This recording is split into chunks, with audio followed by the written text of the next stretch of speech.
The officer's hand gripped my arm with calculated force. It wasn't violence. It was urgency, disguised as authority. He pulled me to the side of the airport corridor, while his low voice cut through me like a silent knife. Pretend I'm arresting you and do not react. I blinked, not understanding. My suitcase rolled slowly, stopping against my leg. Mary and Robert were about 16 feet away. I saw them turn around at the same time. Their faces changed, something hardened in their eyes. The agent held my elbow and guided me toward a side door marked restricted area. I didn't scream. I didn't ask any questions. I just obeyed because something in her tone told me my life depended on it. When we crossed the threshold, she locked the door. The noise of the airport abruptly cut off. Now there was only the buzzing of the fluorescent lights and my ragged breathing. She let go of me and took a step back. "Mrs. Eleanor Smith." I nodded slowly. My throat was tight. "I'm Agent Sarah Miller," she said. "I work with the Premeditated Crimes Unit. I need you to listen to me very carefully, because we don't have much time." I felt the floor moving beneath me. I searched for a chair, but there wasn't one. Only a metal table and a camera in the ceiling corner. "Your daughter and son-in-law plan to kill you during this trip." The words dropped like stones in still water. They made no sound, but the impact was absolute. I stared at her without blinking, without breathing. "We have proof. Wiretaps, deleted messages we recovered, a life insurance policy taken out in your name 3 weeks ago. You didn't sign that document, Mrs. Smith. They forged your signature." I shook my head, not because I didn't believe her, but because my brain refused to process what I was hearing. Mary, my daughter, the child I carried in my arms, the woman who cried on my shoulder when we lost her father only 4 months ago. It can't be. The agent took a phone from her pocket and slid the screen toward me. It was a photograph, a document, insurance policy, $500,000. Beneficiaries, Mary Smith and Robert Morales. Issue date, 3 weeks ago. Trip date, today. My name was there, my signature too, but I never saw that paper. They planned for it to look like an accident. We checked the reservations. The house they were going to stay in is in a mountainous area, isolated, no close neighbors, no cameras, the perfect place for something to go wrong. My legs started to tremble. I leaned against the cold wall. I felt nauseous. "Why are you telling me this now? Why didn't you arrest them before? Why do we need the plan to proceed?" "If we detain them without proof of the concrete attempt, an attorney can dismantle the entire case. They'll say it was just an idea, that they would never do it, that the conversations were misinterpreted. We need them to act, Mrs. Smith, and we need you to help us." "No, I'm not going with them. I'm not going to pretend everything is fine while they plan to kill me." My voice came out louder than I wanted. The agent raised a hand to calm me. "I understand your fear, but you will be protected at all times. We have undercover agents on the flight, at the arrival airport, on the road, even in the house where you'll be staying. You will not be alone for a second." How am I supposed to look my daughter in the eye, knowing she wants me dead? The agent was silent for a moment. Then she spoke more slowly. "Mrs. Smith, your daughter contracted debts with dangerous people. Robert has a gambling problem. He lost more than $80,000 in illegal bets. They lent them money. Now they are collecting with interest they cannot pay. We found death threats on Robert's phone. They have 2 weeks to get the money, or they will kill them. Then let them pay what they owe. Let them face the consequences." The words came out harsh, harsher than I expected. But I was angry, scared, betrayed. They chose to kill you instead of finding another way out. That's what you need to understand. It wasn't desperation. It was calculation. They reviewed your assets, your house, your savings. They did the math, and they decided you were worth more dead than alive. I closed my eyes. The tears came before I could stop them. They weren't tears of sadness.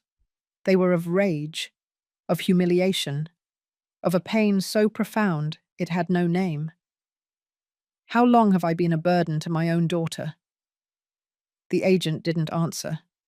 There was no answer for that. Outside the room, I heard voices. Someone was asking about me. I recognized Mary's voice. She sounded worried, perfectly worried. Mom is fine. It's just a routine checkup. Standard procedure. It was the voice of another agent, trained to lie naturally. Agent Miller looked directly into my eyes. If you decide not to go through with this, I will understand. I can arrest them right now, but the case will be weak. They will probably walk free in less than a year, and when that happens, you will still be a problem for them. You will still have what they need, and next time, there won't be an agent in an airport to warn you. What do you need me to do? Get on that plane. Act like nothing happened. Trust us. And when the time comes, step aside and let us do our job. I wiped my tears with the back of my hand. I took a deep breath. 3 times. 4. Okay. The agent nodded. She took a small device the size of a button from her pocket and showed it to me. This is a microphone. I'm going to sew it inside your blouse. No one will see it, but we will hear everything. If at any moment you feel you are in real danger, just say the keyword. Say, I need my medicine. That will be the signal. We will enter immediately. I nodded.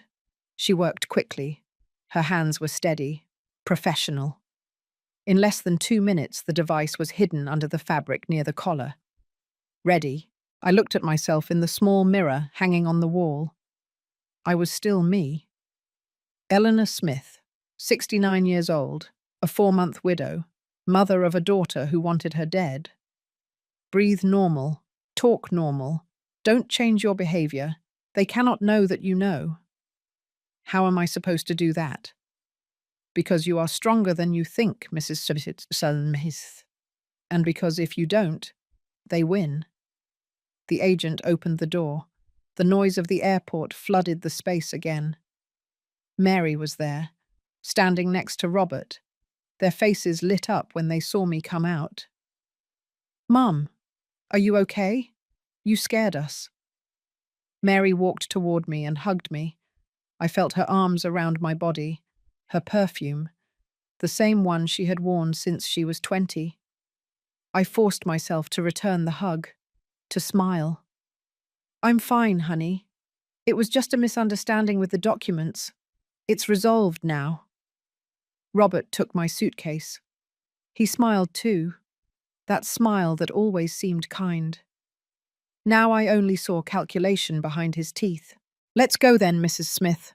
We don't want to miss the flight. We walked together toward the boarding gate. Mary took my arm. She talked about the house where we would be staying, about the scenery, about how much we needed this time together. I nodded. I smiled. I responded with short phrases. But inside I was falling apart, disintegrating, wondering when I lost my daughter, or if I ever truly had her. 4 months earlier, everything was different, or maybe not. Maybe it was just easier not to see what had always been there. Arthur died on a Tuesday afternoon. Massive heart attack.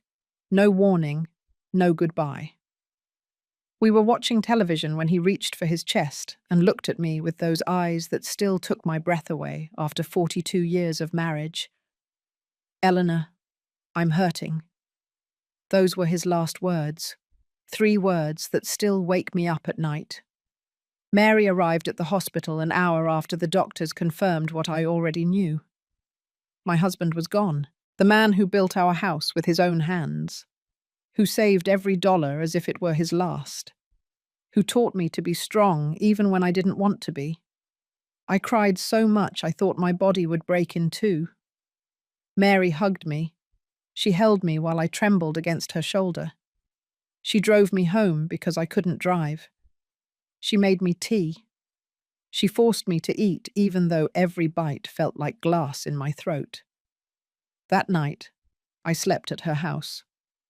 Robert was kind, silent, respectful. He gave me the guest room and closed the door gently. The first few days were a blur of people, neighbors, distant family, acquaintances I hadn't seen in years, but who showed up with casseroles and awkward hugs. They all said the same thing. "I'm so sorry. He was a good man. He's in a better place now." Well-intentioned lies that didn't help at all. The funeral was on a Saturday. It rained. Of course it rained. Mary stayed by my side throughout the ceremony. She held my arm when we walked to the grave. She passed me tissues when mine were soaked with tears. After everyone left, when it was just her and me in front of the freshly turned earth, Mary told me something that, at the time, seemed beautiful. "Mum, Dad made me promise him something years ago. He made me swear that if anything ever happened to him, I would take care of you, that I would never leave you alone." I cried again. I hugged my daughter as if she were a little girl, as if we had all the time in the world. "Don't cry, Mum. I'm here. I'll always be here." The weeks passed. The house felt too big, too silent. Every corner had Arthur's imprint, his armchair in the living room, his coffee mug in the cabinet, his old shirt hanging in the closet, because I didn't have the courage to put it away. Mary came to visit me almost every day. Sometimes she brought food, like a chicken pot pie. Sometimes she just sat with me on the sofa, and we watched cooking shows that neither of us was really following. Robert also came, though, less often. But when he did, he checked things in the house. The water heater, the back door lock, the wiring in the living room. "Everything is old, Mrs. Smith," he'd say. "We should do repairs soon." I nodded without paying much attention. What did an old water heater matter when your heart was broken? 1 month after the funeral, Mary arrived with a proposal. "Mum, you need to get out of this house. You need air. You need to move." "I don't feel like going anywhere, honey." "Please, for Dad. He wouldn't have wanted to see you like this." "Shut up," slowly fading away. She was right. Arthur hated stillness. He was always planning something. A road trip, a repair, a project. "Where do you want me to go?" "Do you remember that cabin in the Rocky Mountains that Dad always wanted to visit? The one we saw in that magazine years ago? I rented one just like it. 3 days. Just you and me. No one else. Just mother and daughter. Like before." "Before what?" "Before life got so complicated, Mum." I didn't know how to answer that. Mary took my silence as a yes. She started planning everything. The dates, the flight to Denver, the house. She spoke with excitement, with an energy I hadn't seen in her for years. Robert also seemed enthusiastic. "It will be good for you, Mrs. Smith. A change of air, new scenery." "Why are you coming too?" The question came out more directly than I intended. Robert blinked. Mary answered for him. "Because I can't drive alone, Mum. The drive from the airport to the house is complicated. Robert knows those routes well. He's been there before." I nodded. It made sense. Everything made sense. But something small, something I couldn't name. It made me uneasy. The weeks passed quickly. Mary came over more often, always with some excuse. She needed to check the house documents. She needed copies of the deeds. She needed to know where I kept Arthur's insurance papers. Why do you need all that? Just in case, Mum. In case something happens while you're traveling. It's better to have everything organized. Again, that knot in my stomach. But I ignored it. Because she was my daughter. Because I had just lost my husband. Because I didn't have the energy to suspect the only person I had left. One afternoon, Robert arrived alone. Mary was working. Mrs. Smith, I need to talk to you about something important. I sat on the sofa. He remained standing, uncomfortable. Mary doesn't know I'm here, but I think you should know this. My heart started beating faster. The house is worth a lot of money. The savings Mr. Arthur left behind too. You're alone now. There are people who take advantage of women in your situation. What are you trying to tell me, Robert? That you should consider putting the assets in Mary's name, or at least making a clear will, to protect yourself. I already have a will. When was the last time you checked it? I didn't answer. It had been years, maybe 10, maybe more. Things change, Mrs. Smith. Laws change. It would be good to update it. He left shortly after, leaving a heavy silence in the room. That night I couldn't sleep. I stayed looking at the ceiling, thinking, remembering. Arthur always said Mary was too impatient, that she wanted everything quickly, without effort. We argued about it. I defended her. He insisted. You're not doing her any favors by protecting her from consequences, Eleanor. Maybe he was right. 2 weeks before the trip, Mary brought papers, bank forms. She said she needed my signature to update the beneficiaries on an account.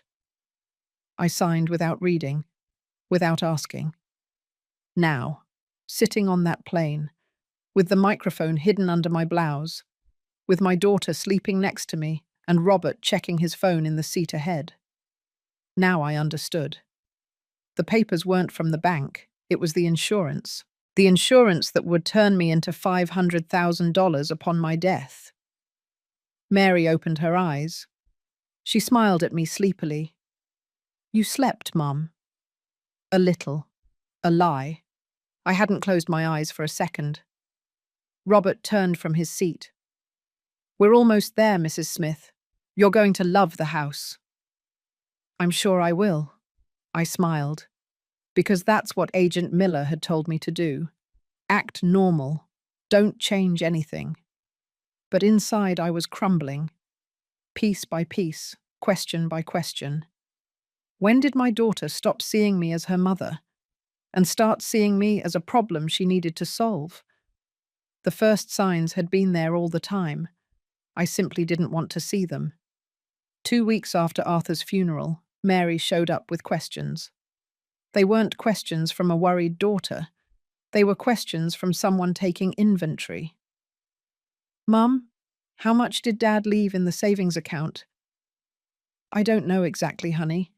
Your father always handled the finances. But you have access to the accounts, right? I guess so. The banks sent me papers. They're somewhere in the house. You need to get organized, Mum. You can't leave those things up in the air. You need to know exactly what you have. What did Dad leave you? The way she said you hung in the air like smoke. It wasn't curiosity. It was calculation. A week later, she returned to the topic. Mum, did you find the bank statements? I haven't had time, Mary. I can help you. I can organize everything. Make a list, so you know where you stand. Okay, if you want. I gave her access to the documents, to Arthur's desk, to the boxes where he kept everything neatly organized with that meticulousness that characterized him. Mary spent an entire afternoon going through papers, taking notes, making calls from the living room while I made coffee in the kitchen. I heard her talking to someone, probably Robert. Yes, more than we thought. The house is completely paid off. The accounts total like $200,000. There are investments too. Dad was more careful than we thought. There was a pause. Then her voice lowered. I had to move closer to the door to hear. Not now. We need time. We need her to trust us completely. I walked into the living room with the coffee cups. Mary hung up quickly. Who were you talking to, honey? To Robert. I was telling him about the papers. He's impressed with how organized Dad was. She smiled. I smiled too, but something twisted in my stomach. Robert started coming over more often, always with some excuse, checking the roof, changing light bulbs, fixing the garage door. One day I found him in Arthur's room. He was standing in front of the open closet, looking at my husband's things as if he were evaluating them. What are you doing here, Robert? He was startled. He quickly closed the closet. Excuse me, Mrs. Smith. Mary asked me to check if there was humidity in this room. The back wall sometimes leaks water. There was no humidity, no stains. There was nothing wrong with that wall. It's all fine. That's good. Thank you. He left the room faster than normal. I stood there, looking at the closed closet, wondering what he was really looking for. Mary's visits became more frequent, but shorter. She arrived, checked things, asked questions, left. Mum, do you have all of Dad's life insurance papers? Yes, they're in the top drawer of the desk. I can take them. I need to make some copies for the bank procedures. Take what you need, honey. She never returned those papers. One afternoon, she showed up with new forms. Mum, the bank needs you to update the beneficiary information. It's routine. They ask for it every so often. She handed me a pen. She pointed to the lines where I should sign. I signed without reading. I trusted her. She was my daughter, the child I carried for 9 months, the woman who cried in my arms when her father died. Why would I distrust her? Robert started talking about money, in subtle ways, in passing. Houses in this neighborhood are worth a lot now, Mrs. Smith. I've seen similar properties sell for more than $400,000. I'm not planning to sell. No, of course not. I'm just saying. It's good to know the value of things. Another afternoon. Another casual conversation. Mary told me you have investments. That's great. Mr. Arthur was a smart man. He was. Those investments generate good interest. You could live off that comfortably, without touching the principal. I nodded without answering. I didn't like talking about money with Robert. I never had. The days before the trip, the tension became palpable. Mary was anxious, nervous. She was constantly checking her phone, answering messages urgently. Are you okay, honey? Yes, Mum. It's just work. A lot of pressure lately. Robert was strange too. Quiet. Distant. Several times I caught him looking at me oddly, as if he were measuring something, calculating something. The night before the trip, Mary arrived late, after 10 o'clock. She hadn't called. I need to talk to you, Mum. We sat in the living room. She looked tired, drawn. I need to ask you something. Tell me. If something happens to me, if something happens to Robert and me, I want you to know that everything we did was because we had no other option. What are you talking about, Mary?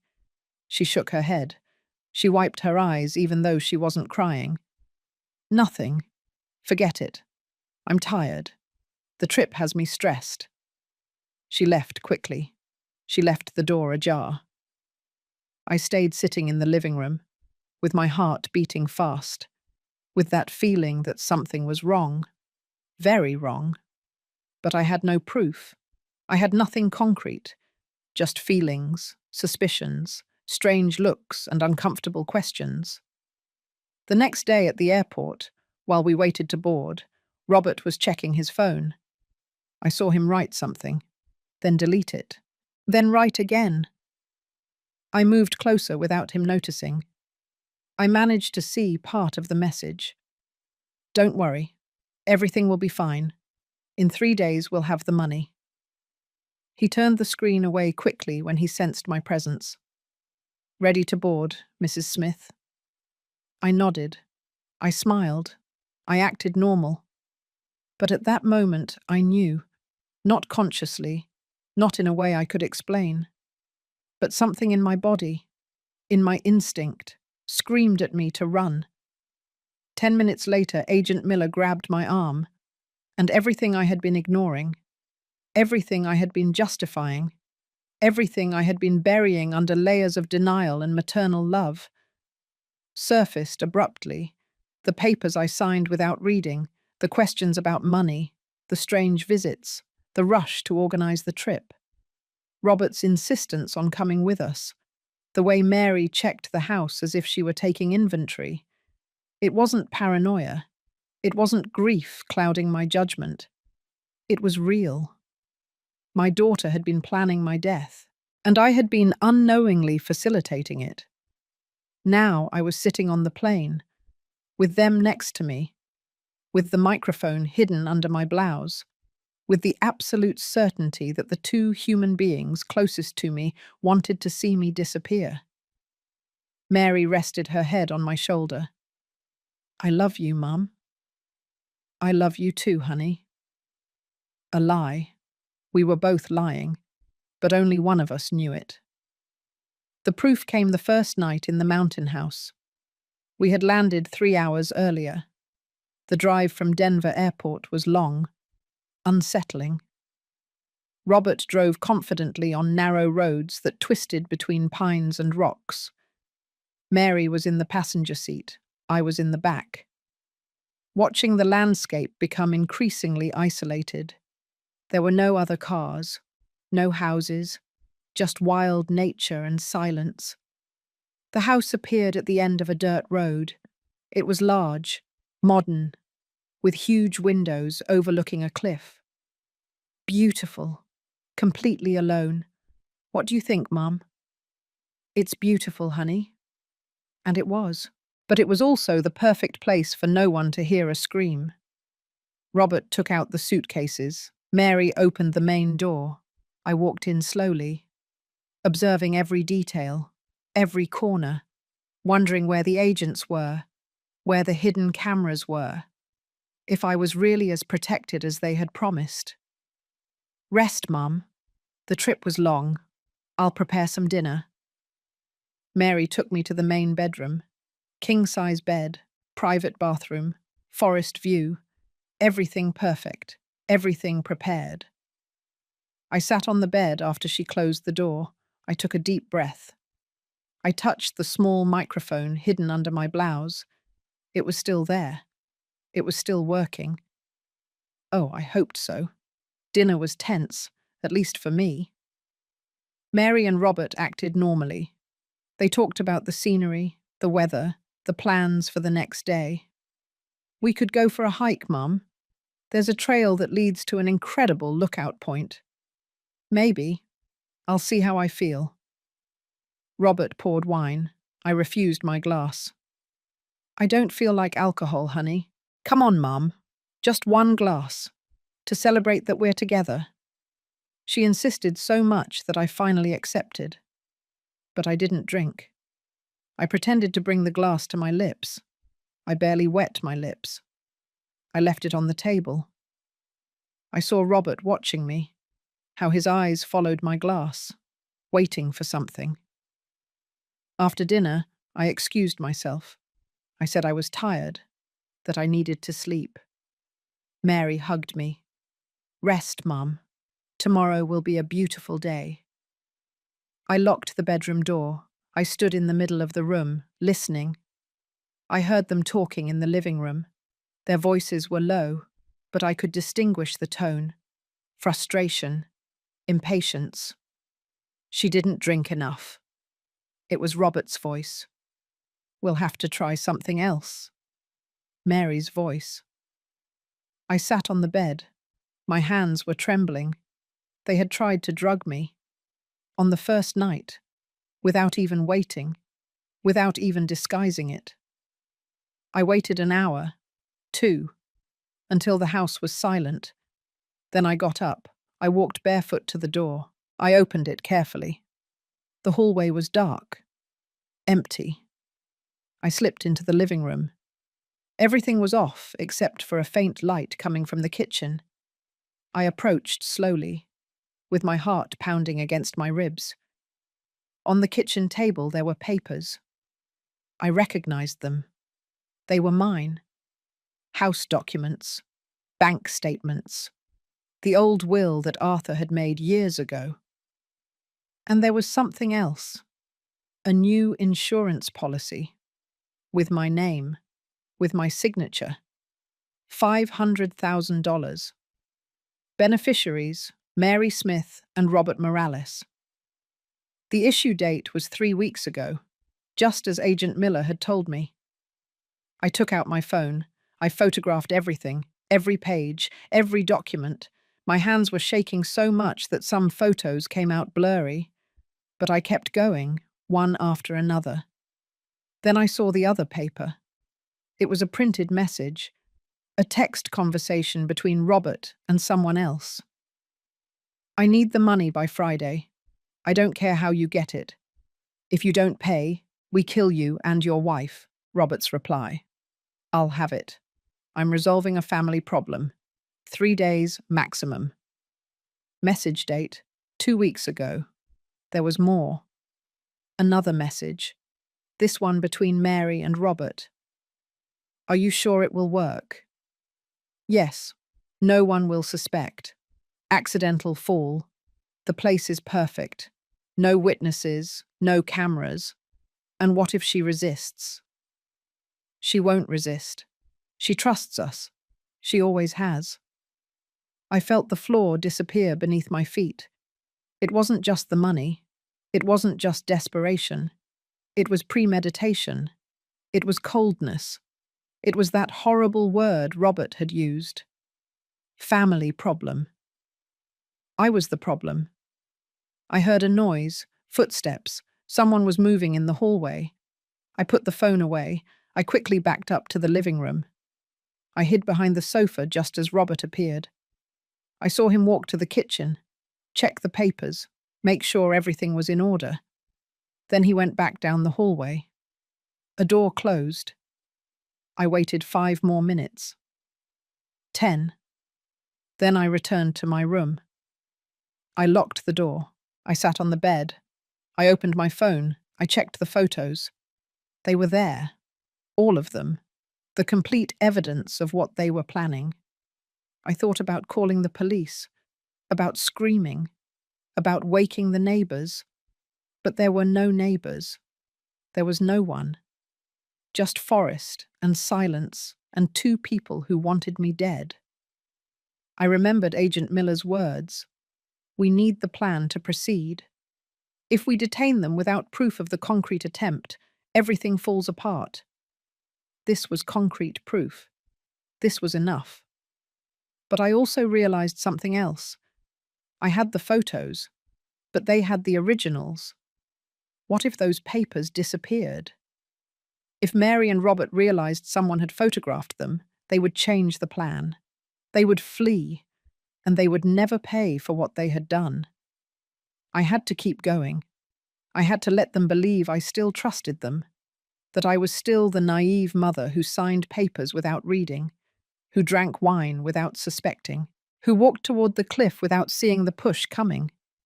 I lay down fully clothed, with my shoes on, ready to run if necessary. I didn't sleep. I didn't close my eyes for a second. At some point in the early morning, I heard voices again, Robert and Mary, arguing in whispers. We have to do it tomorrow. We can't wait any longer. They are pressuring us. I know, but it has to look natural. An accident. Nothing suspicious. The lookout point. Like we planned. You push her. I scream. We run to get help. By the time they arrive, it will be too late. Silence. Then Mary's voice, lower, almost broken. Do you think Dad would forgive us? Don't answer that. Don't think about that. Just do it. The voices faded. The doors closed. I stayed looking at the ceiling, thinking about Arthur, about what he would say if he were alive, if he knew that the daughter he loved with all his heart was planning to murder the woman he spent 42 years with. Maybe he wouldn't forgive us. Maybe that's why he died when he did, to not have to see this. When the sun began to appear through the trees, I was still awake, still dressed, still waiting. Mary knocked on the door at 8 o'clock. "Mum, wake up. Let's have breakfast, and then we'll go to the lookout point. The day is perfect." "I'm coming, honey." I looked at myself in the mirror. Eleanor Smith, 69 years old, about to walk toward her own death, knowing exactly what was coming, but also knowing that I was not alone. I touched the microphone under my blouse. I whispered so low that barely any sound came out. "I'm ready." I hoped someone was listening. I hoped someone would arrive in time. Because if they didn't, if they failed, if something went wrong, Mary and Robert would get exactly what they wanted, and I would be just another tragic accident on a beautiful, lonely mountain. Breakfast was a perfect performance of normalcy. Mary made scrambled eggs and coffee. Robert set the table with excessive care. They were both smiling. They both talked about the perfect weather, about the beautiful day that awaited us. I chewed every bite as if it were sand. I smiled when I should smile. I nodded when I should nod. Inside, I was calculating every movement, every word, every second that brought me closer to the moment they would try to kill me. Agent Miller had told me to trust, to act normal, to let the plan proceed to the point where there was no doubt, where there was no way an attorney could say it had all been a misunderstanding, an exaggeration, a misinterpretation of conversations taken out of context. They needed proof of real attempt, of concrete action, of that exact moment where the hand is raised to push and only external intervention prevents the body from falling. So when Mary suggested we get ready for the hike, I agreed without protest. When Robert said the trail was easy, but there was a part with a stunning view where we would have to be careful, I smiled and said I trusted them. When Mary helped me put on a light jacket and asked if I had my phone, I lied and said I had left it in the room because I didn't want distractions. The phone was in my pocket, with the photos of the documents, with the evidence I needed to keep, no matter what. We left the house around 10 in the morning. The sun was high. The air was fresh, clean, the kind of morning Arthur would have loved, the kind of day that makes life seem simple and beautiful. We walked in single file, Robert ahead, me in the middle, Mary in the back. The trail was narrow. It climbed gradually between tall pines that partially blocked the sun. I could hear birds, the crunch of dry branches under our feet. My own breathing speeding up, not from exertion, but from fear. Every step took me further from the house. Every curve of the path led us deeper into the forest. I looked around for signs of the undercover agents, of the hidden cameras, of any indication that I was really as protected as they had promised. I saw nothing, just nature, just the three of us, just the sound of our steps advancing towards something inevitable. Mary spoke from behind. Her voice sounded almost cheerful, almost genuine. If I didn't know what I knew, if I hadn't seen the documents, if I hadn't listened to the nighttime conversations, I would have believed she was genuinely happy to be there with me, that she truly cared about this time together. Dad loved places like this, Mum. Remember when we used to go camping when I was a kid? You always complained about the cold, but Dad insisted that nature was important. that we needed to disconnect from the city. Yes, I remember. My voice came out firmer than I expected. Mary continued talking as if my short replies meant nothing, as if she didn't notice that her every word was a knife turning in my chest. He would have wanted us to do this, to keep going after his death, to find a way to be together, to be family again. We are family, Mary. We are, Mum. We always will be. The hypocrisy of her words was so thick I could feel it in the air. Robert stopped ahead and pointed to the left where the trail split into two. This way. The lookout point is about 20 more minutes. We kept walking. The terrain became more uneven, steeper. I started to sweat under the jacket, but I didn't take it off. I didn't want them to see the microphone. I didn't want to risk anything. Robert slowed his pace until he was next to me. Mary also moved closer. Now the three of us walked together on the widest part of the trail. "How are you feeling, Mrs. Smith? You're not too tired?" "I'm fine, Robert. I can continue." "It's important that you tell us if you need to rest. We don't want anything to happen to you. This trail can be treacherous if one is not careful." The word treacherous floated between us. I let it pass without comment. We reached an area where the trees opened up and the cliff appeared to our right. There was no railing, no protection, just the uneven edge of the earth, and then a drop of more than 160 feet to the rocks below. Robert approached the edge. He looked down. Then he looked at me. "Come on, Mrs. Smith. You have to see this view. It's incredible." I approached slowly. Every step was a conscious decision. I could feel my heart pounding in my throat. I could feel the weight of the phone in my pocket. I could feel Mary's presence behind me. I reached the edge. I looked down. It really was breathtaking. The valley stretched out green and deep. The rocks shone under the sun. Everything was beautiful and deadly at the same time. "It's beautiful." Robert was on my left, Mary on my right. Both close. Too close. "Dad would have loved this view, Mum."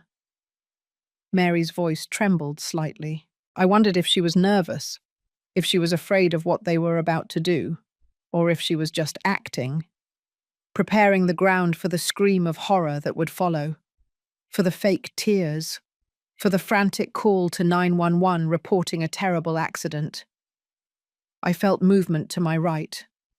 Mary moved closer. Her hand brushed my back. Soft, almost imperceptible. "Mum, there's something I need to tell you." "Tell me, honey." My voice came out calm, calmer than I felt. "We, Robert and I, have had problems, money problems, serious problems." "I know, Mary." She blinked, confused. "How do you know?" A mother always knows when her daughter is in trouble. It wasn't a lie, but it wasn't the whole truth either. Mary swallowed. Her hand was still on my back, pressing lightly, testing. "We didn't want to worry you, especially after Dad died, but the situation got very difficult, very dangerous." "How much do you owe?" Robert moved to my other side. Now they both flanked me. Both were close enough to act, to finish what they had come to do. $80,000, Mrs. Smith. With interest, it's almost 100,000 now. And the people we owe are not patient. They are not understanding. "Why didn't you tell me before? Why didn't you ask for help?" "Because we have pride, Mum. Because we didn't want to disappoint you. Because Dad always taught us to solve our own problems." "Arthur taught you to work, to be responsible, not to borrow money from criminals." The words came out harsher than I intended. I saw something change in Mary's eyes, something dark, something that scared me more than the cliff at my feet. Not everyone is perfect like you and Dad, Mum. Not all of us make the right decisions all the time. I know, honey. I know. There was a silence, long, heavy. The wind began to blow harder. I could feel it pulling at my clothes, pushing me slightly toward the edge. Then we need you to help us, Mum. Robert's voice was tense, urgent. How can I help you? You know how. Mary's hand pressed harder against my back. It was no longer a brush. It was real pressure, intentional. This was the moment where everything could change, where I could step back, scream the keyword, end the performance. But Agent Miller had been clear. They needed the attempt. They needed the action to begin. That there be no doubt. So I stayed where I was, on the edge, with my daughter slowly pushing me, with my son-in-law blocking my escape, with the cliff waiting below. And I whispered so low they could barely hear me. Then do it.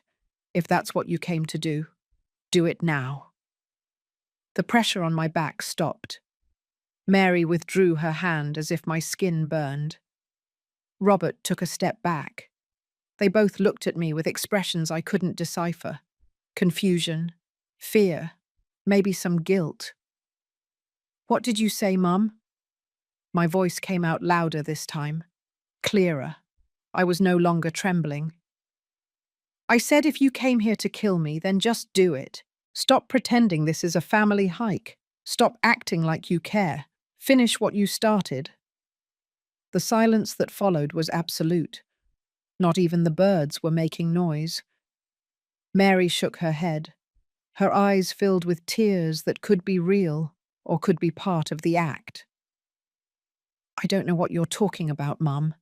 You're saying horrible things, things that don't make sense.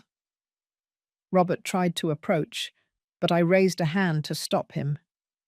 Don't come closer. Neither of you. Stay exactly where you are. Mrs. Smith, please.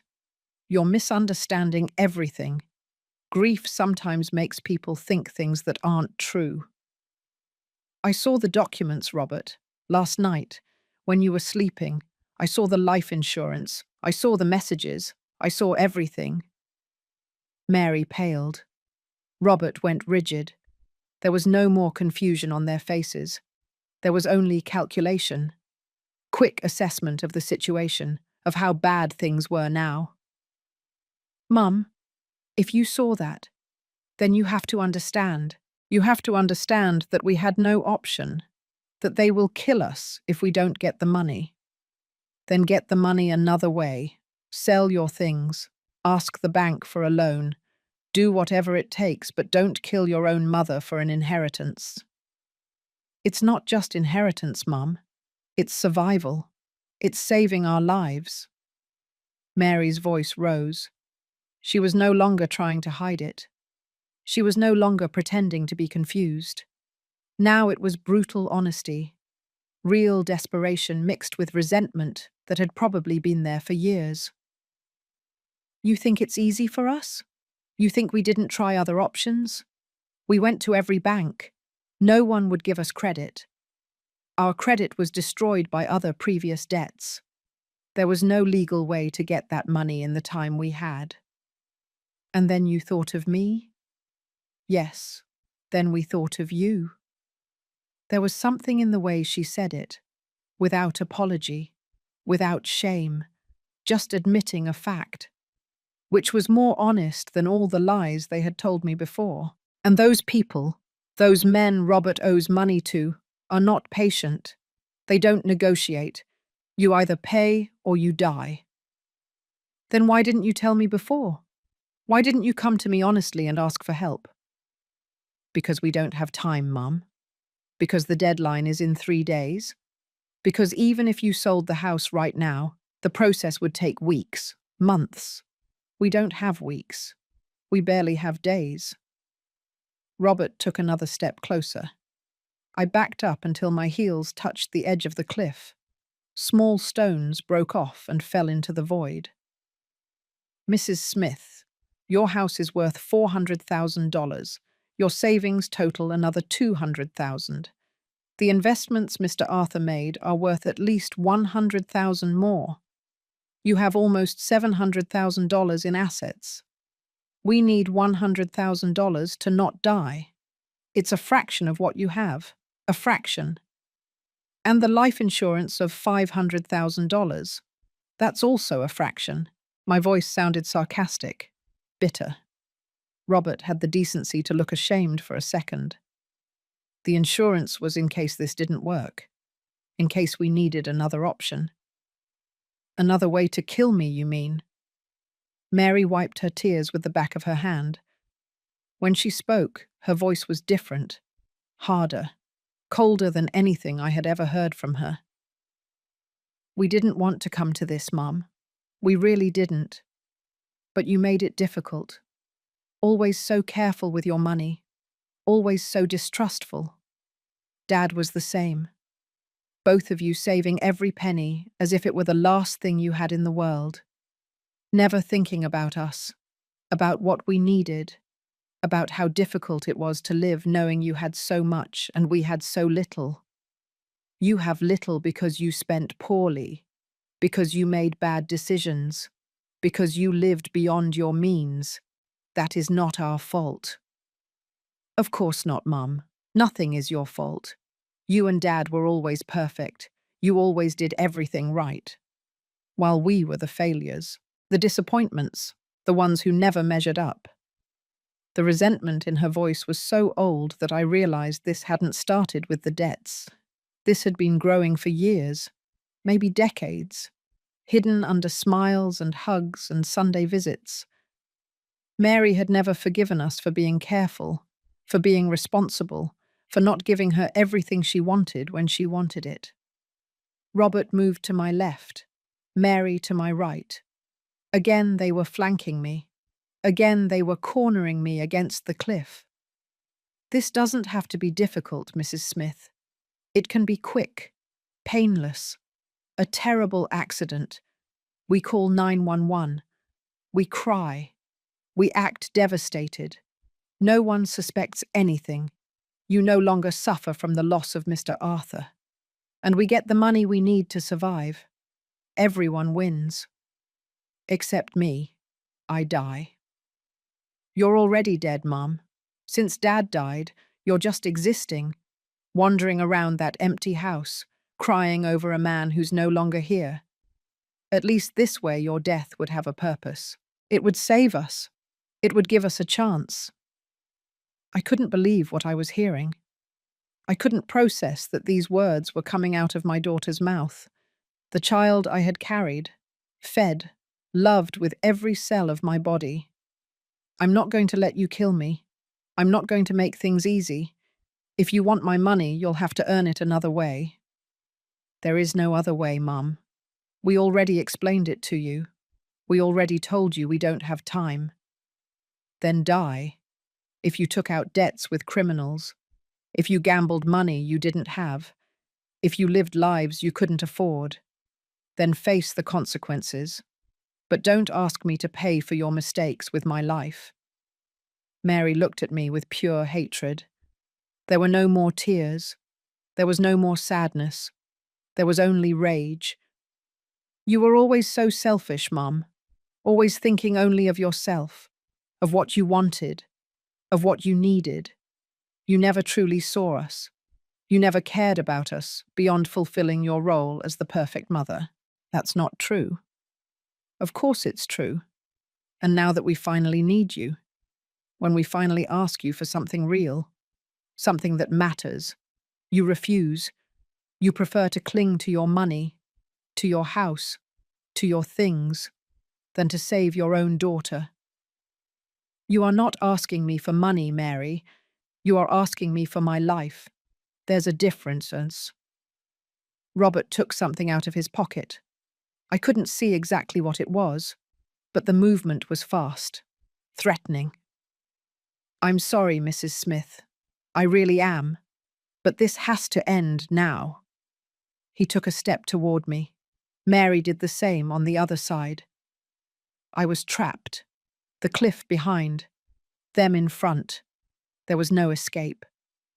I touched the microphone under my blouse. Maybe the agents were already on their way. Maybe they had heard enough. Maybe they would arrive in time. Or maybe not.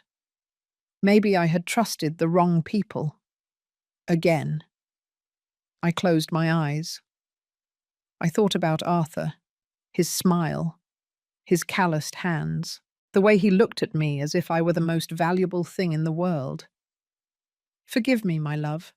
I tried to take care of her. I tried to love her enough, but it wasn't enough. I felt hands on my arms, pushing. The world tilted. My feet lost contact with the earth. And then, screams, lots of screams. They weren't coming from me. They were coming from everywhere. Police! Freeze! Don't move! Different hands grabbed me, pulled me back, to firm ground, away from the edge. I fell to my knees on the ground, breathing, crying, alive. The agents emerged from the trees like shadows materializing. There were 6, maybe 7, dressed in hiking gear, with vests that said police in huge letters, with weapons pointed directly at Mary and Robert. On the ground, now, hands where I can see them. Robert immediately raised his hands. His face went from absolute control to panic in a matter of seconds. Mary remained paralyzed, looking at me, looking at the agents, unable to process what was happening. Mum, what did you do? Her voice was a broken whisper, full of betrayal, as if I were the one who had done something unforgivable. One of the agents helped me stand up. He was young, maybe 30 years old. His hands were firm but gentle as he held my arm and led me away from the edge, away from the cliff that had been inches from becoming my grave. It's okay, Mom. It's over. You're safe. I nodded without being able to speak. My legs were shaking so much I thought I was going to fall. The agent guided me to a large rock away from the path and helped me sit down. Breathe. Take it easy. You did great. You were very brave. I didn't feel brave. I felt destroyed. I felt as if every part of me that had ever been a mother was crumbling into pieces so small I could never put them back together. Mary and Robert were on the ground now, face down, their hands cuffed behind their backs.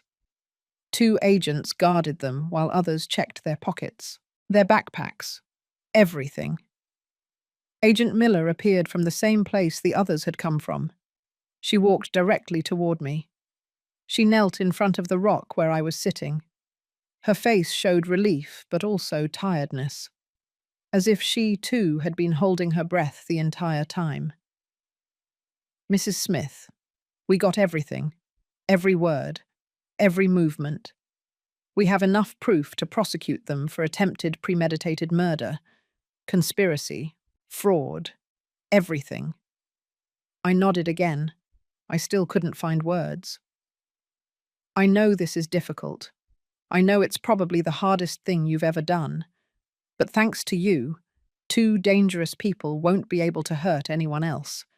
Thanks to your courage, there is justice. Justice. The word sounded hollow, empty. What kind of justice was this? My daughter on the ground in handcuffs. My son-in-law being searched like a common criminal. My family destroyed. My heart broken in ways that couldn't be repaired. I want to talk to her. My voice came out hoarse, raspy, as if I hadn't used it in years. It's not a good idea, Mrs. Smith. It's better that we maintain distance until they reach the detention center. There, you can have a supervised conversation if you wish. I need to talk to her now. Please. Agent Miller studied me for a moment. Then she nodded. She stood up and walked to where Mary was on the ground. She spoke with the other agents. There was a brief exchange. Finally, one of them helped Mary stand up. They brought her toward where I was. Her eyes were red, her face stained with dirt and tears. The handcuffs made her shoulders look uncomfortable, small, vulnerable. For a second, I saw the child she had been, the 7-year-old girl who fell off her bike and cried in my arms, the teenager who had her first heartbreak and spent an entire night in my bed while I stroked her hair, the young woman who got married full of hope and promises of a bright future. Where had I lost that girl? When had she turned into this woman who could look me in the eye while planning my death? "You have 5 minutes, no more." Agent Miller stepped away, but not too far. Enough to give us privacy, but close enough to intervene if something went wrong. Mary and I stood looking at each other. Neither of us knew how to start. What to say when the necessary words don't exist in any language? Finally, she spoke first. "You betrayed us, Mum. This whole time you were working with the police. This whole time you were setting a trap for us." Her voice had more indignation than regret, more rage than guilt, as if she were the victim here, as if I had done something unforgivable. "You were planning to kill me, Mary. You bought a life insurance policy in my name without my knowledge. You brought me to a remote location with the specific intention of pushing me off a cliff and collecting the money. And I'm the one who betrayed you?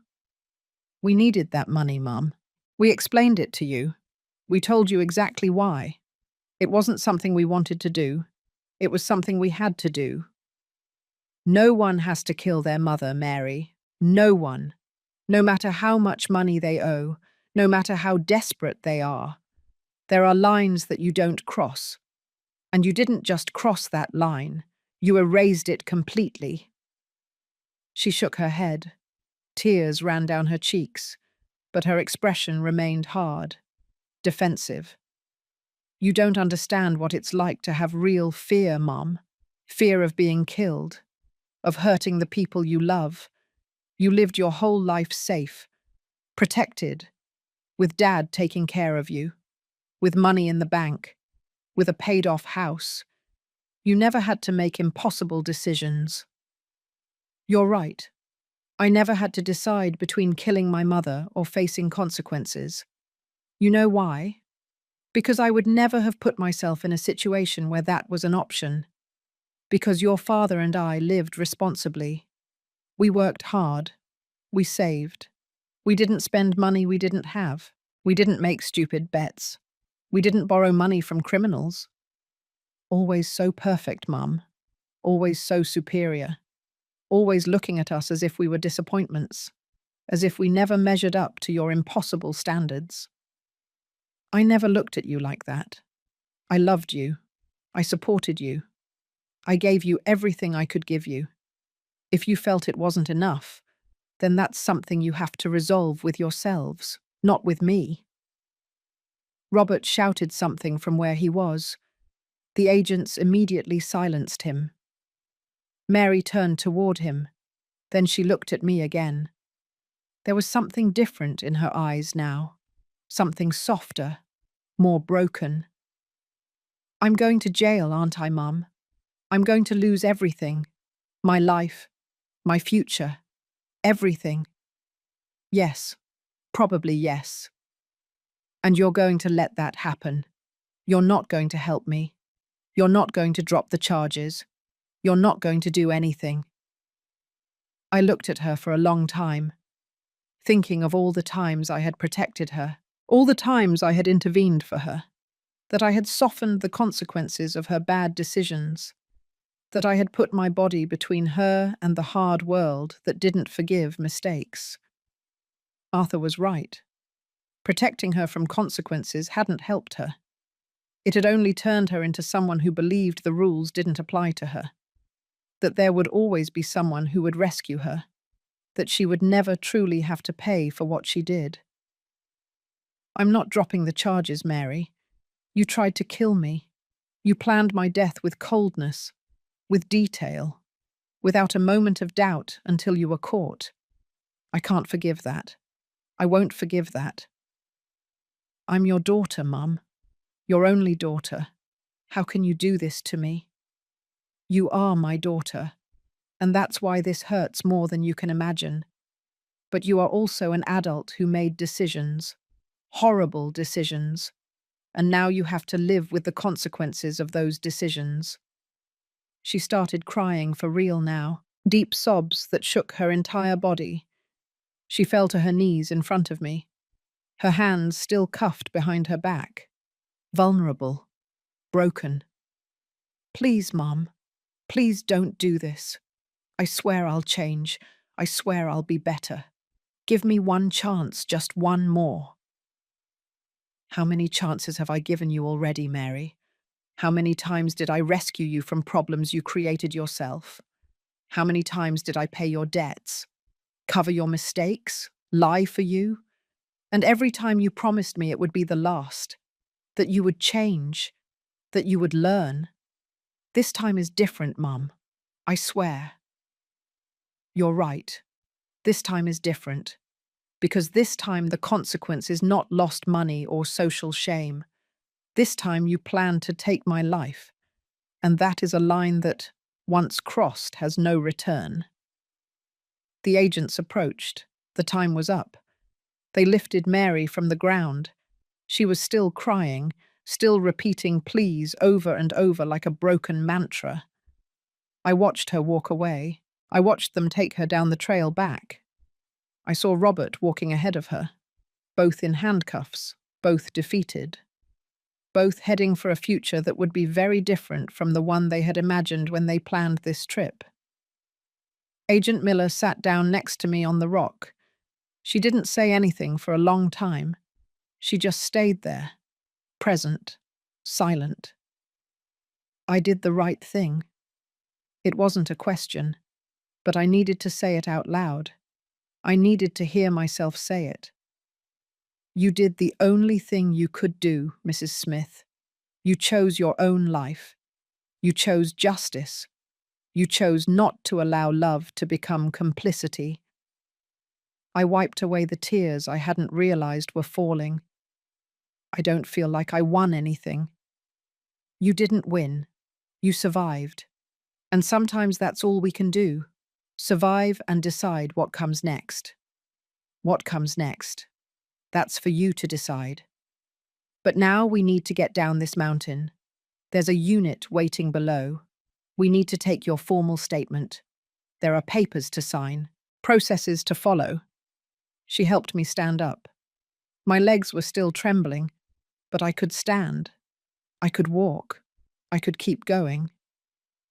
As we walked down the trail, I looked back once, toward the cliff, toward the place where I had been standing seconds before everything ended. That was the place where Eleanor, the naive mother, had died, where the woman who trusted blindly had ceased to exist. The woman who was walking down now was different, harder, wiser, broken too, but alive, and that would have to be enough. The police station smelled of old coffee and wet paper. They sat me in a small room with cream-colored walls and a metal table. Agent Miller brought me water. Someone else brought a blanket, even though I wasn't cold. I think they just wanted me to feel cared for, protected, as if that could erase what had just happened. I spent the next 3 hours giving my statement. I repeated the story so many times that the words started to lose meaning. The airport, the house in the mountain, the documents I found, the conversations I heard, the moment on the cliff when I felt their hands pushing me. Each time I told it, it felt less real, as if it had happened to someone else, as if I were just narrating a terrible movie I had seen. I signed papers. So many papers, statements, authorizations, legal documents I barely read because I no longer cared. I just wanted it to end. I just wanted to go home, to my empty house where at least the silence was honest. When we finally finished, it was night. Agent Miller accompanied me to the waiting room. Mrs. Smith, there's something else you need to know before you leave. I looked at her, waiting, feeling too tired for more surprises. Mary and Robert asked to speak with you. Both of them. Together. It's your right to refuse the meeting. No one will force you. But they insisted strongly. They said there are things they need to tell you. Things you should know. I don't want to hear any more lies. I don't think they are lies this time. I think they finally understood the seriousness of what they did. I think they are scared, desperate, and I think maybe they need to say certain things as much as you need to hear them. I wasn't sure about that. I wasn't sure I needed to hear anything, but there was something in me, something that needed to close this chapter completely, that needed to look them in the eye one last time before they disappeared into the judicial system. Okay, I'll talk to them. The agent led me down a long corridor. Our footsteps echoed against the linoleum floor. She stopped in front of a door marked Interrogation Room Number 3. I'll be on the other side of the mirror. If at any point you feel uncomfortable or want to end the conversation, just raise your hand. I'll come in immediately. I nodded. She opened the door. Mary and Robert were sitting on the other side of a table.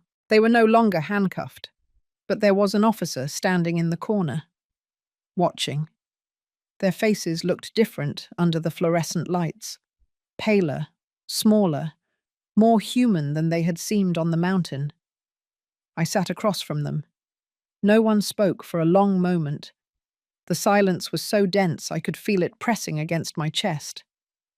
Finally, Robert spoke first. Mrs. Smith, thank you for coming. I know you had no obligation to do so. I know you probably prefer never to see us again. But we needed to talk to you. We needed you to know some things. I'm listening. My voice came out flat, without emotion, as if I were talking to strangers. Maybe that's what they were now. The people we owe money to. They are not just loan sharks. They are not just dangerous people. They are part of an organization, a network that controls illegal gambling in 3 states. I started by betting small amounts I could pay. But addiction is like that, Mrs. Smith. You always think the next bet will be the big one, that you'll win back everything you lost. And suddenly I owed $20,000, then $40,000, then $80,000. That doesn't justify what you tried to do to me. No, it doesn't justify it. You're right. But I want you to understand that when those people told me I had 2 weeks to pay or they would kill me, when they showed me photos of other people who hadn't paid, people beaten, tortured, dead, I panicked. I entered a state of desperation where logic ceased to exist. Mary took over. Her voice was softer than on the mountain, more broken. I knew about the debts, Mum. Robert confessed to me 2 months ago. At first I was furious. I wanted to leave him. I wanted to walk away. But he convinced me that we could solve it together. We started by looking for legal loans. We went to 5 different banks. They all rejected us. Our credit was destroyed by other previous debts. There was no legal way to get that money in the time we had. And then you thought of me. Yes, then we thought of you. There was something in the way she said it, without apology, without shame, just admitting a fact, which was more honest than all the lies they had told me before. At first it was just an idea, a terrible idea that we immediately rejected. But then those people started pressuring us more. They started following Robert, threatening, sending explicit messages of what they would do to us if we didn't pay, and the idea stopped seeming so terrible. It started to seem like the only option we had. Robert continued where Mary left off, as if they had rehearsed this, as if they had planned exactly what to say. We investigated. We found out that you had enough assets to pay the debt 10 times over. We discovered that after Mr. Arthur's death, you became the sole owner of everything.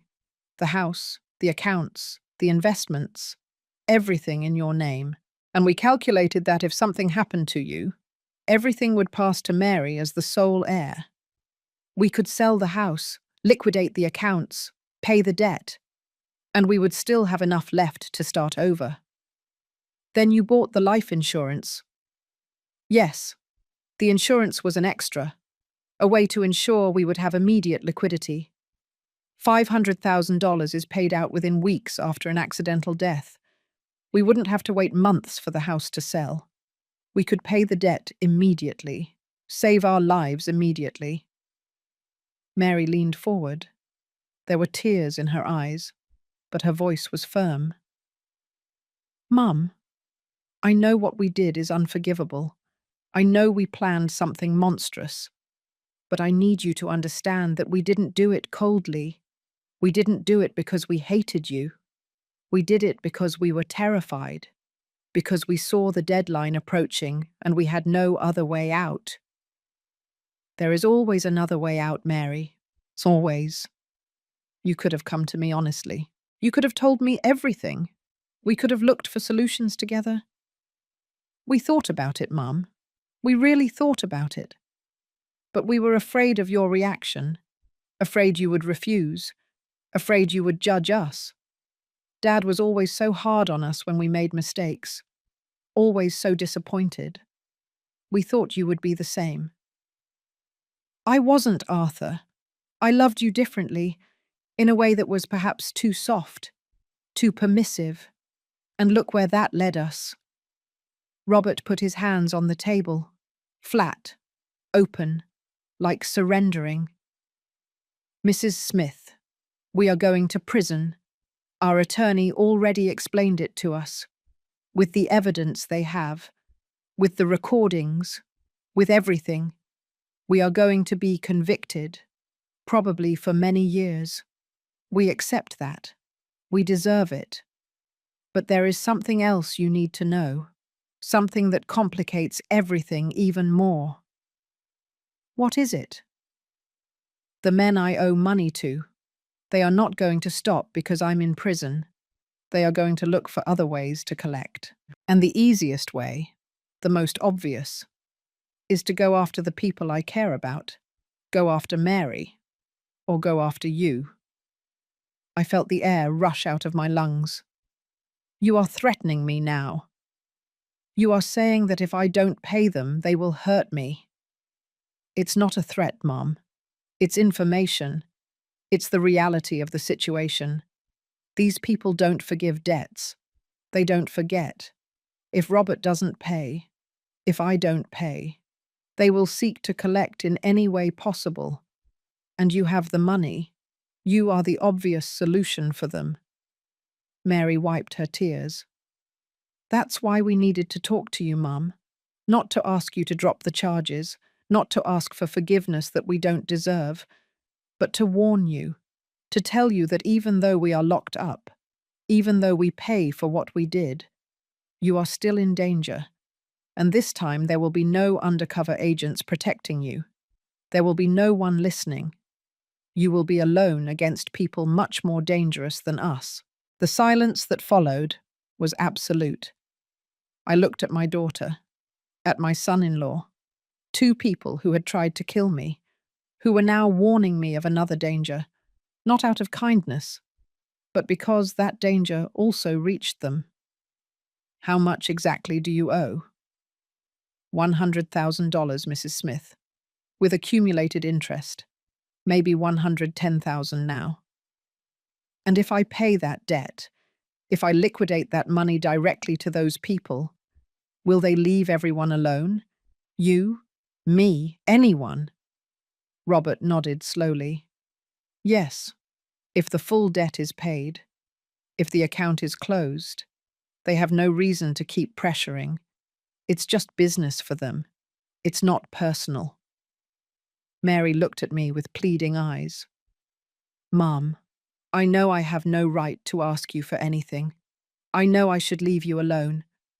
But if there is any part of you that still loves me, that still remembers when I was your little girl. Please, pay that debt. Not for us, for you, for your safety, because I couldn't bear to know that something happened to you because of our mistakes." I looked at her for a long time. This woman who had come from my body, who had been my joy, my purpose, my reason for living for so long. "I'll think about it." That was all I said. I stood up. I tapped the door. Agent Miller came in immediately. "I'm done here. I want to leave." She led me out without asking questions. I didn't look back. I spent 3 days locked in my house thinking. 3 days eating almost nothing, sleeping only in small naps interrupted by nightmares. 3 days checking numbers, calling the bank, calculating exactly how much I would have to sacrifice to solve the problem my daughter had created. $110,000. That was the exact figure Robert had confirmed through his attorney. The attorney had contacted Agent Miller. The agent had called me. She had told me that the police could try to negotiate with that criminal organization, that they could offer protection, that I didn't have to give in to extortion. But we all knew that was a lie. The police couldn't protect me 24 hours a day for years. They couldn't guarantee my safety every time I left my house, every time I went to the supermarket, every time I visited Arthur's grave. And I didn't want to live in fear. I didn't want to become a prisoner of my own life because of my daughter's bad decisions. So, I made a decision. On the 4th day, I went to the bank. I liquidated one of the investments Arthur had made years ago, $120,000, enough to pay the debt and still leave a margin for any additional charges they might invent. Agent Miller coordinated everything. The exchange was made in a neutral location, a public parking lot with security cameras and discreet police presence. I was not present. I didn't want to see the faces of those people. I didn't want to know anything more about that dark world where human life was traded like merchandise. The money was delivered. The debt was cancelled. A man in an expensive suit signed a document that he claimed completely closed the matter. The agent told me it was probably real, that those people did respect their agreements when they were paid, that I should be safe now. Should be. That word hung in my head for days. 2 weeks after the exchange, I went to visit Mary in jail. It was the first time I had seen her since that interrogation room. I sat across from her, separated by thick glass. We picked up the phones that allowed us to speak. She looked terrible, thinner, paler. Her unwashed hair pulled back in a ponytail. The orange uniform was too big for her. It made her look small, fragile, as if a gust of wind could carry her away. "Mom, you came." Her voice broke immediately. She started crying before I could respond. "I paid the debt, Mary. The $110,000. Everything. There is no more threat. There is no more danger for either of us." She sobbed louder. She covered her face with her hands. When she finally spoke, her voice was barely a whisper. "I didn't deserve for you to do that, Mum. I didn't deserve anything from you after what we tried to do." "No, you didn't deserve it. But I did it anyway. Not for you. I did it for me. Because I don't want to live looking over my shoulder. Because I don't want your mistake to haunt me for the rest of my life. I paid to buy my peace, not your forgiveness." "I understand." There was a long silence, uncomfortable. "Your attorney contacted me. He said that with the evidence and your cooperation, you'll probably receive between 5 and 7 years. Robert, a little more because he has prior offences." "I know. They explained it to me.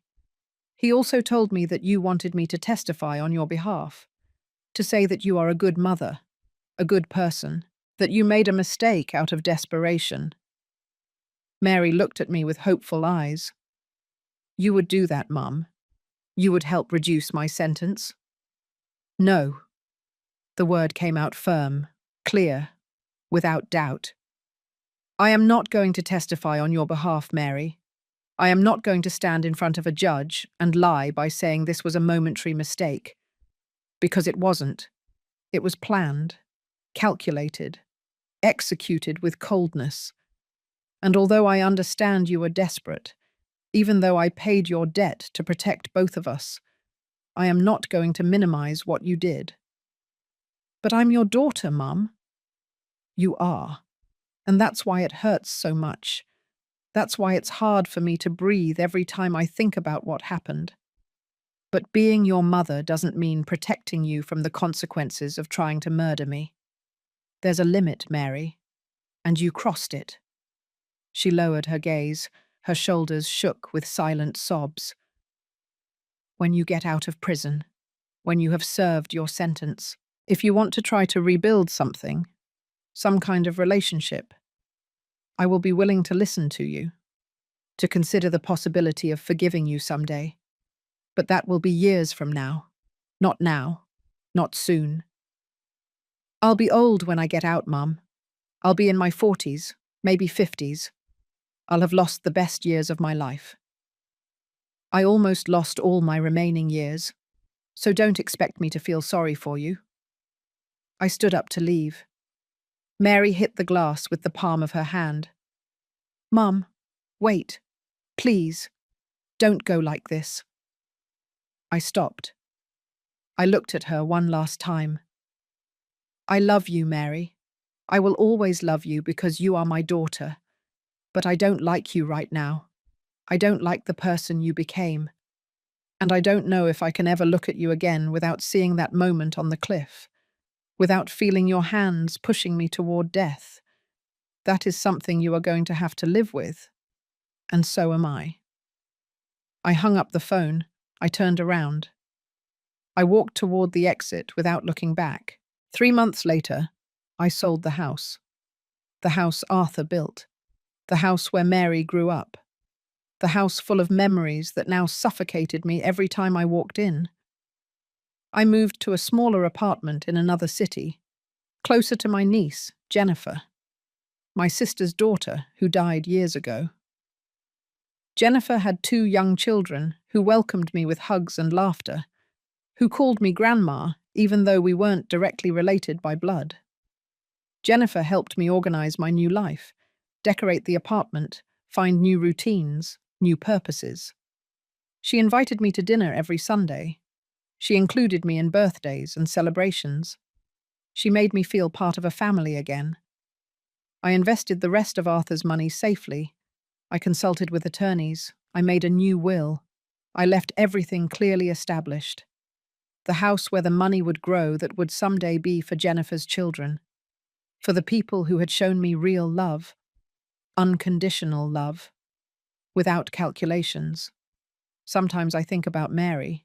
I wonder how she is. If she has found some kind of peace in prison. If she has used that time to reflect. To truly change. Other times I hate her. I hate what she did to me. I hate what she destroyed. I hate that she took away my ability to be a mother without fear. But most of the time, I simply feel nothing. And maybe that's the saddest thing of all, that my own daughter became a stranger, someone I cannot trust, someone who exists in my memory but no longer in my present. Agent Miller calls me every 2 months to check that I'm okay, that there are no new threats. She tells me I did the right thing, that I saved my life, that I am brave. I don't feel brave. I feel broken. But I keep going because that's the only thing I can do. Arthur would have been proud, or maybe he would have been heartbroken. I'll never know.